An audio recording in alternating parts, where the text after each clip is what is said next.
Hello friends.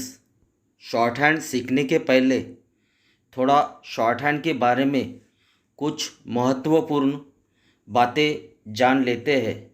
जैसे short hand सीखना बहुत मुश्किल होता है, ऐसा कहा जाता है। ये बात पहले अपने दिमाग से निकाल दीजिए। सेकंड, शॉर्ट हैंड को 8वीं कक्षा में पढ़ने वाला बच्चा भी सीख सकता है, इतना आसान होता है। थर्ड, स्पीड से लिखने का तरीका सीखना, यही शॉर्ट हैंड होता है। फोर्थ, सिखाना और सीखने का तरीका सही हो तो सीखना आसान हो जाता है। फिफ्थ, हम उसी तरीके से सिखाएंगे, आप भी जान जाओगे कि ये बाएं हाथ का खेल है। हर बात के लिए थोड़ी बहुत मेहनत तो करनी पड़ती है। सिक्स्थ, शॉर्ट हैंड के बारे में जो भी अभी तक की गलत फहमियाँ आपके मन में थी वो भी दूर हो जाएगी।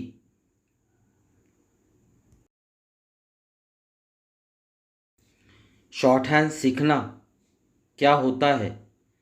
शॉर्ट हैंड सीखना यानी हम कुछ नया नहीं सीख रहे हैं, बल्कि जो सीखा है उसी को नए तरीके से सीखना है। जैसे हमने अंग्रेज़ी सीखते समय उस वक्त अल्फ़ाबेट्स ए टू जेड को सीखा था, वैसे ही शॉर्ट हैंड में शॉर्ट हैंड की अल्फ़ाबेट्स को शुरुआत में सीखना होता है। उन्हें शॉर्ट हैंड में कॉन्सोनेंट्स, स्ट्रोक और हिंदी में संकेत रेखाएं कहते हैं। कॉन्सोनेंट स्ट्रोक क्या होते हैं, कैसे दिखते हैं, इसके बारे में और कुछ शब्दों के अर्थों के बारे में पहले समझ लेते हैं, जिससे फर्स्ट चैप्टर कॉन्सोनेंट सीखने में आसानी हो जाएगी।